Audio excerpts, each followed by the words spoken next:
Bom dia, ouvintes da Rádio Campo Maior, bom dia todo especial aos servidores e servidoras do município, a Beatriz, minha ajudante de gravação, a equipe técnica no estudo da rádio. Bom dia, internautas. Hoje são 18 de maio de 2024, eu sou Águida Maria e este é o nosso programa Sindicato em Destaque, um programa realizado pelo Sindicato de Servidores Municipais de Quixeramobim, que traz assunto de interesse dos servidores e servidoras do município. E para hoje nós teremos a servidora Elisa Salles, que vai fazer o seu relato, suas impressões sobre a 10ª Jornada dos Trabalhadores Municipais. Falaremos também sobre a Marcha dos Trabalhadores, que acontecerá dia 22 em Brasília, sobre o precatório do Fundef e a campanha salarial 2024. Para você que a gente está com a nossa sede na Rua Dias Ferreira 103, aberta de 7h30 da manhã até às 14 horas, exceto na terça-feira, que fechamos às 12 horas. Também nestes mesmos horários funcionam o WhatsApp 9723 3133 e o telefone fixo 34410046. Lembrando também que hoje, dia 18, a Prefeitura já finalizou a folha de pagamento do mês de abril, tanto dos servidores que estão ativos quanto inativos. Bem, pessoal, vocês lembram que agora no mês de abril, teve a marcha dos municipais, que foi lá em Fortaleza, e também a jornada, promovidos os dois eventos pela nossa federação, a FETANSE. E no programa da semana passada, a gente já teve a participação da professora Joelsa Andrade, que ela veio fazer o relatório aqui, as suas impressões sobre a marcha e a jornada, porque ela participou dos dois eventos, A marcha, como ela já explicou semana passada para vocês, foi um movimento de rua, ali nas proximidades do Canal 10, com marcha até a Assembleia Legislativa. Reivindicando o nosso direito a ter direitos, Todas as nossas pautas de reivindicações estavam lá. E a jornada foram 2 dias de oficinas e palestras, Era um evento de formação para servidores e diretores sindicais. Na jornada estivemos presente a professora Joelsa Andrade também esteve e a assistente social Elisa Salles, As duas são. A professora Joelsa também faz parte da direção do Sindicec, A Elisa é uma servidora filiada, Ela é servidora da saúde. E a professora Joelsa já fez o relatório dela, na semana passada. A Elisa vai fazer o dela hoje, ainda falta o meu, que é para o próximo programa, Porque não dá para fazer todo mundo num dia só, porque não dá tempo, O programa só tem meia hora. Tá certo? Então, agora nós vamos ouvir a nossa servidora, Elisa Salles. Bom dia, Águida. É um prazer estar aqui novamente. Bom dia a todas e todos os ouvintes do programa Sindicato em Destaque e, em especial, às trabalhadoras e trabalhadores públicos municipais. Inicialmente, dizer-vos que é um prazer estar participando mais uma vez do programa, assim como enquanto servidora pública municipal, ter estado presente na 10ª Jornada Estadual dos Servidores Municipais do Estado do Ceará. E o quão foi necessária a minha atuação enquanto uma profissional que luta cotidianamente no espaço socioocupacional pela classe trabalhadora frente às mais variadas expressões da questão social. Desse modo, é válido ressaltarmos que durante a jornada tivemos acesso aos mais variados temas e conhecimentos. Claro que a partir de algumas mesas de discussões.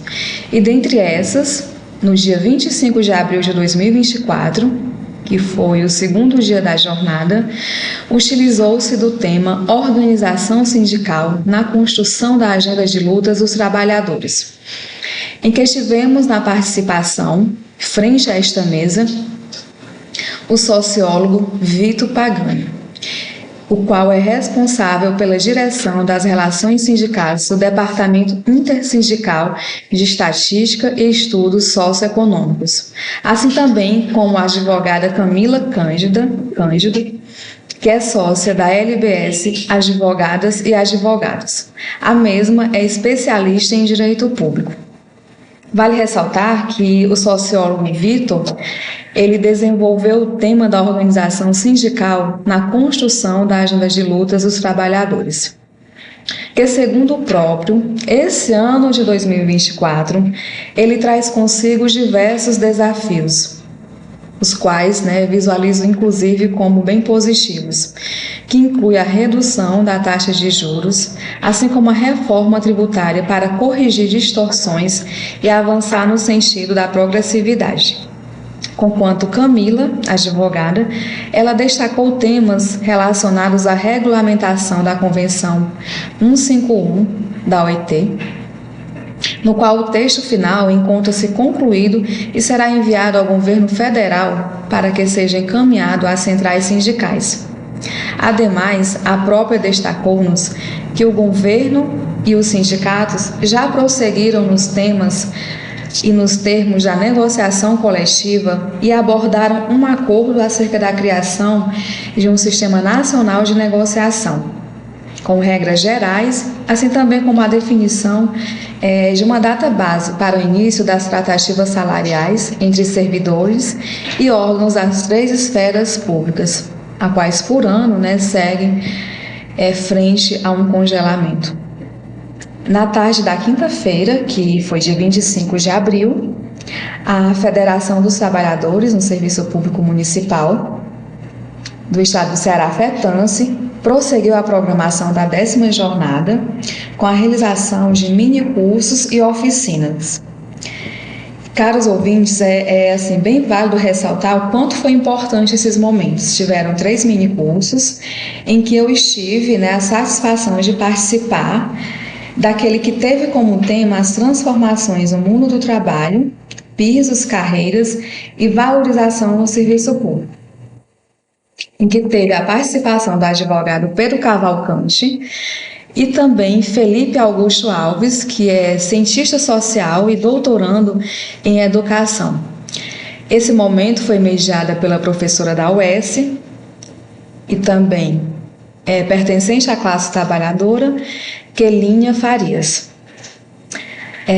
Eu tive várias apreensões em relação ao minicurso que vão de encontro ao cotidiano profissional, a essas questões relacionadas às mobilizações sociais, em que eu visualizei que as transformações no mundo do trabalho, elas são bastante importantes, tanto que eu, enquanto servidora pública e enquanto classe trabalhadora, sigo em frente e à frente.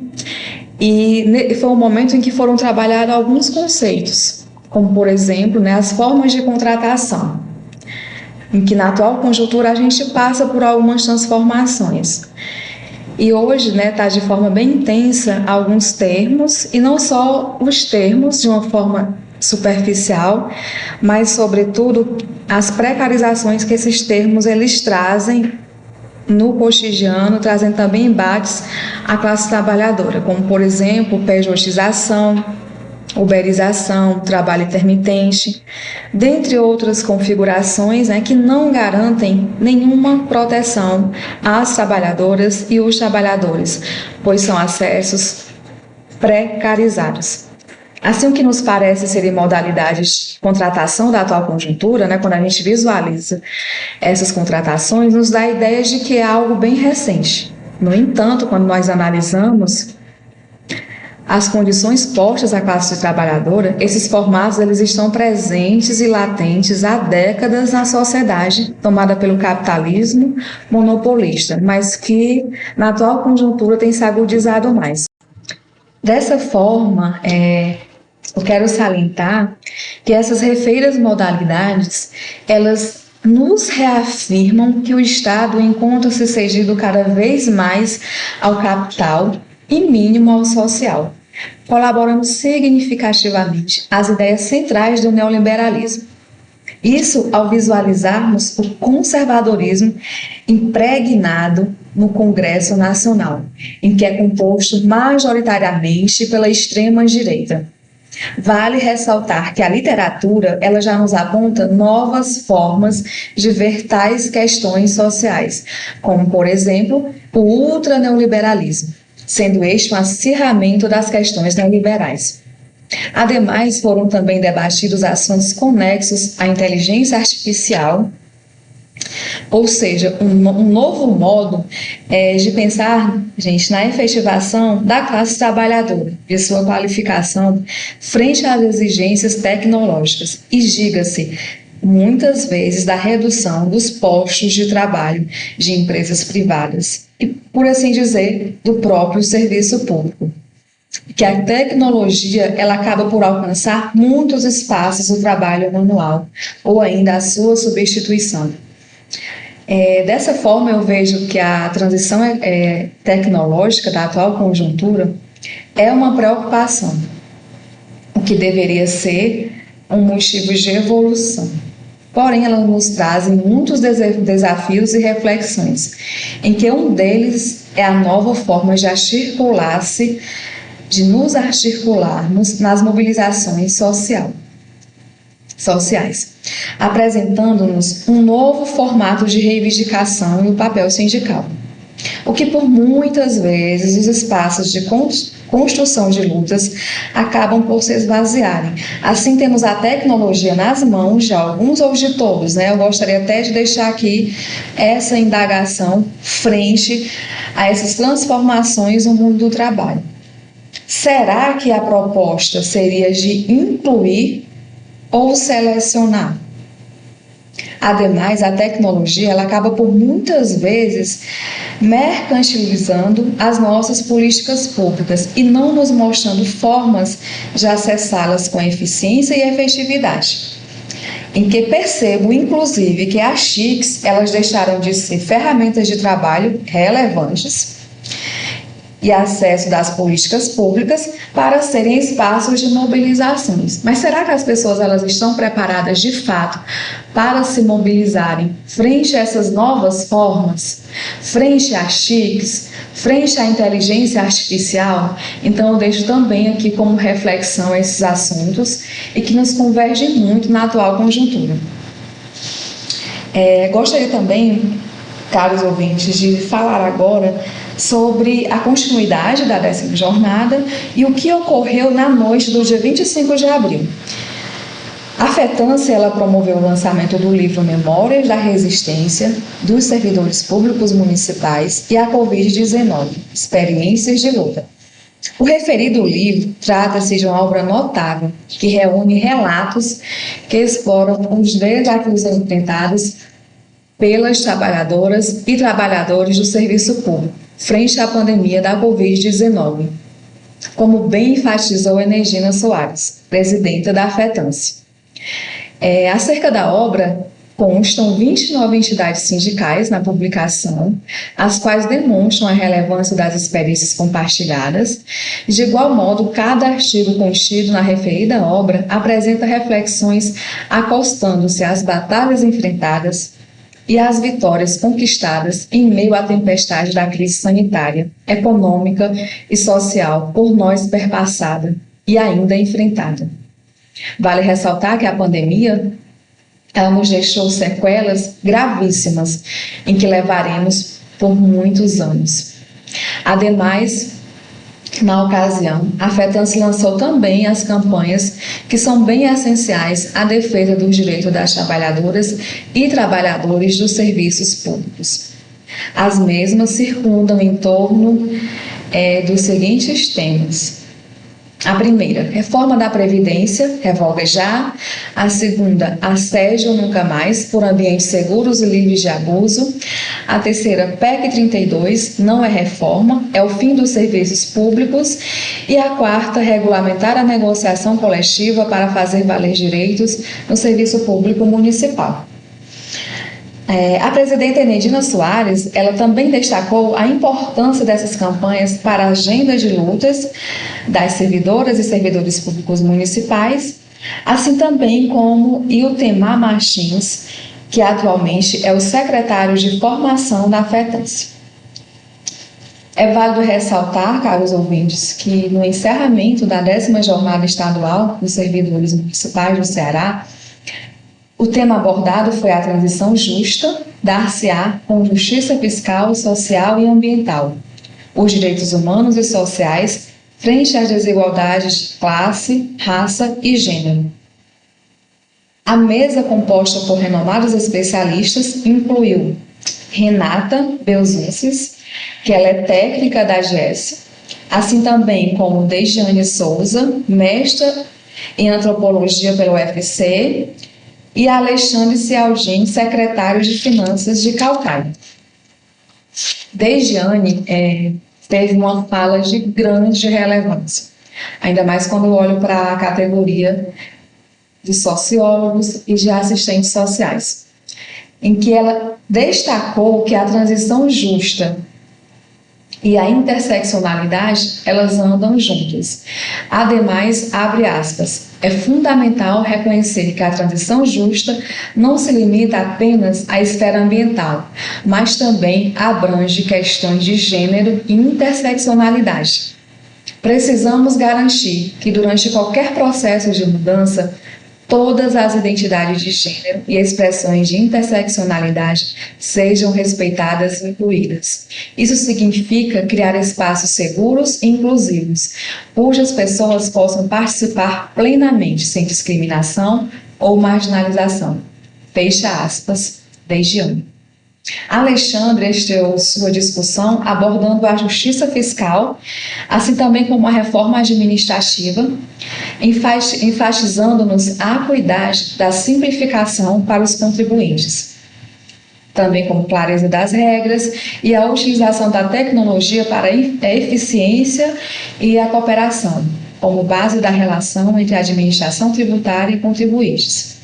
Por sua vez, Renata Belzunces explorou o conceito de transição justa, originado no movimento sindical norte-americano, como uma estratégia fundamental para enfrentar a crise climática global.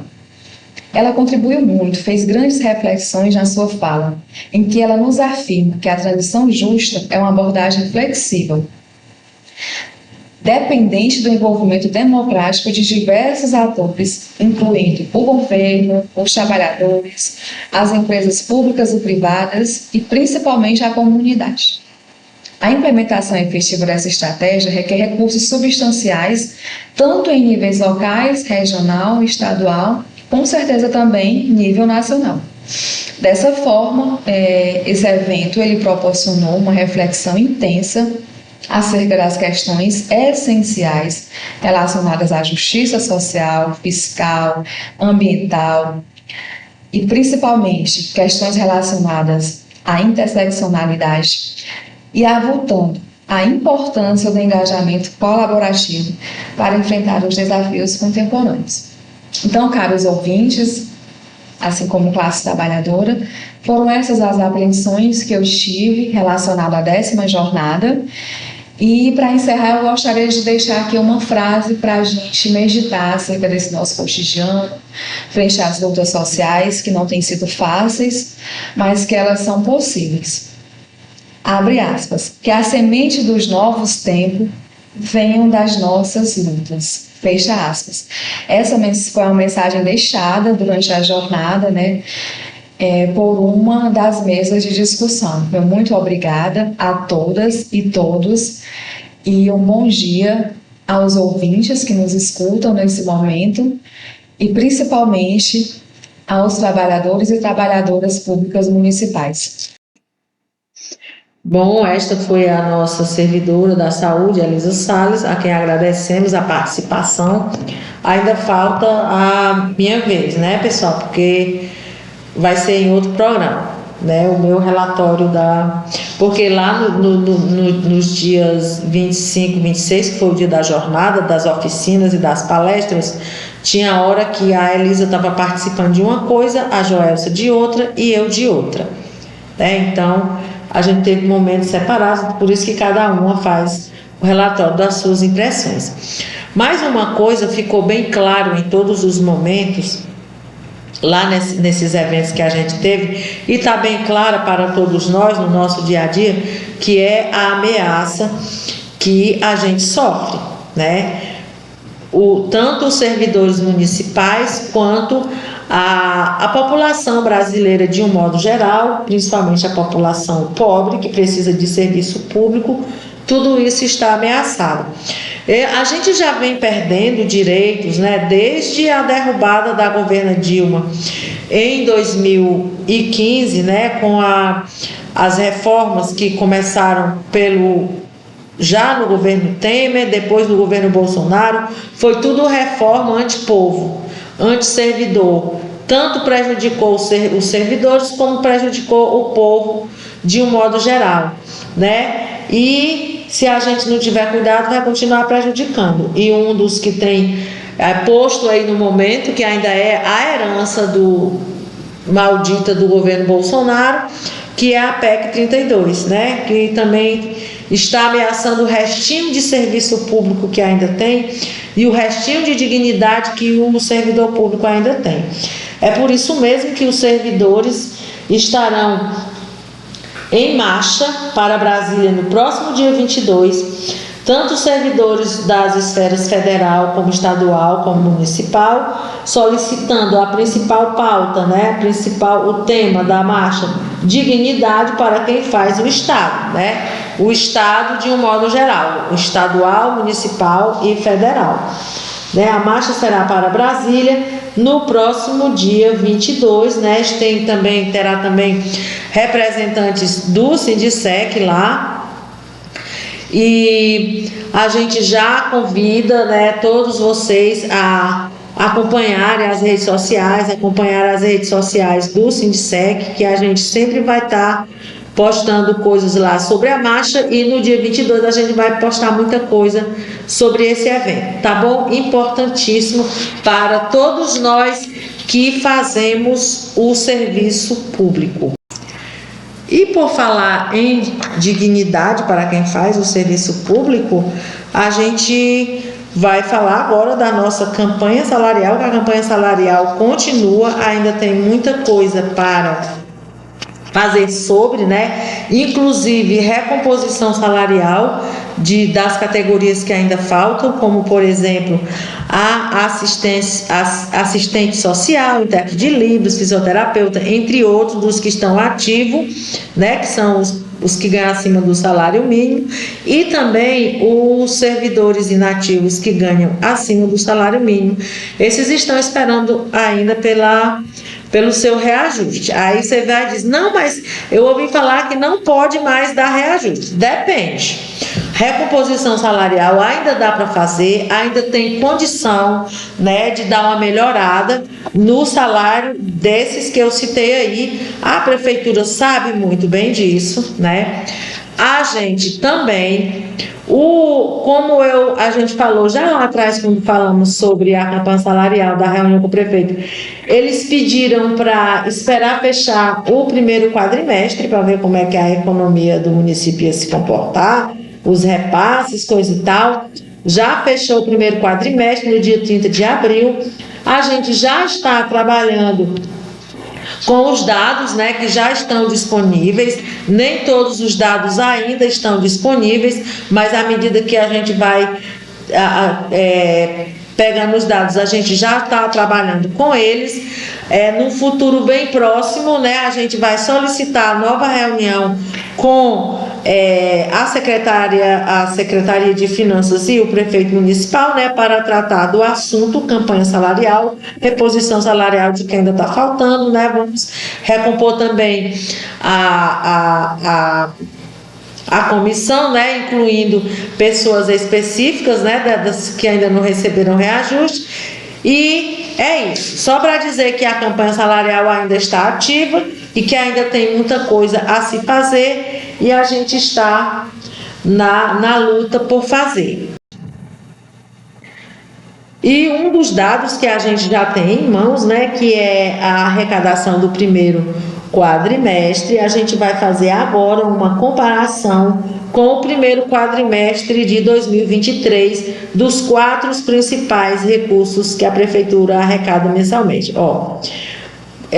Do ICMS veio a mais em 2024, no primeiro quadrimestre, R$ 1.891.677,39, um crescimento de 28,87%.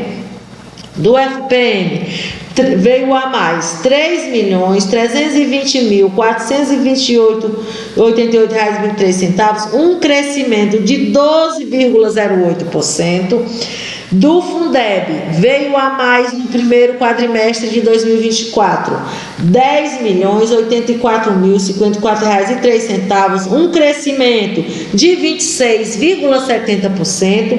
E do Fundo Municipal de Saúde, R$ 11.192.812,63, um crescimento de 142,46% em relação ao ano passado.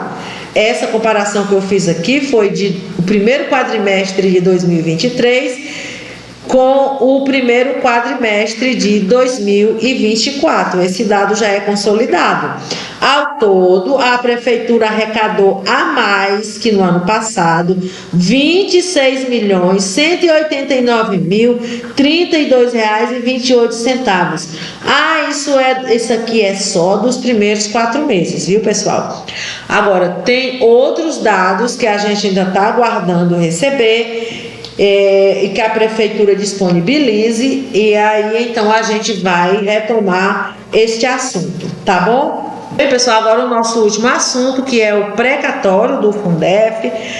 Já tem a primeira lista nominal, né, que estava aberto para cadastro CPF, para correção, né, para se pedir correção, para se pedir inclusão de nome, para se notificar nomes que você achasse que não deveria estar lá, né? O sindicato solicitou, através de ofício, como já li aqui no programa passado, a correção que a Prefeitura, a Secretaria de Educação fizesse uma correção na lista, porque tem muitas denúncias de pessoas que não eram professores na época e estão na lista, né? A gente também solicitou da Prefeitura as folhas de pagamento, porque do período, né? As folhas de pagamento daquele período, porque é pela folha de pagamento que a gente sabe quem é que deve, quem não deve, quem não deve estar lá, tá certo? Então, a gente está aguardando resposta da Prefeitura sobre as folhas de pagamento e dizer que o link está reaberto para cadastro. Por que tiveram que reabrir o link? Porque faltaram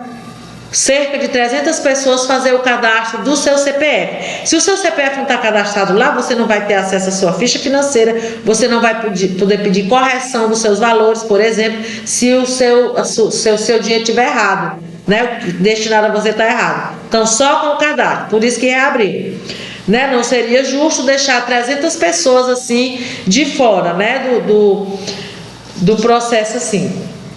Então, pessoal, a gente solicitou da Prefeitura que ela fizesse um comunicado oficial, divulgasse nas suas próprias redes que o cadastro está reaberto, sobre a importância da pessoa vir se cadastrar, que é para mais gente ficar sabendo, porque com certeza, né, a maioria dessas pessoas que não se cadastraram no período destinado ao cadastro é porque não ficaram nem sabendo, né?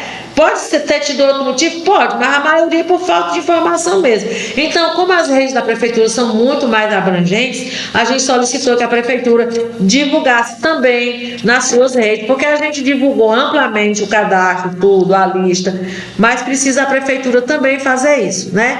Estamos aguardando. E até a última quinta-feira o dinheiro ainda não tinha sido transferido para as contas da Prefeitura. A gente não sabe por que isso está demorando tanto, né?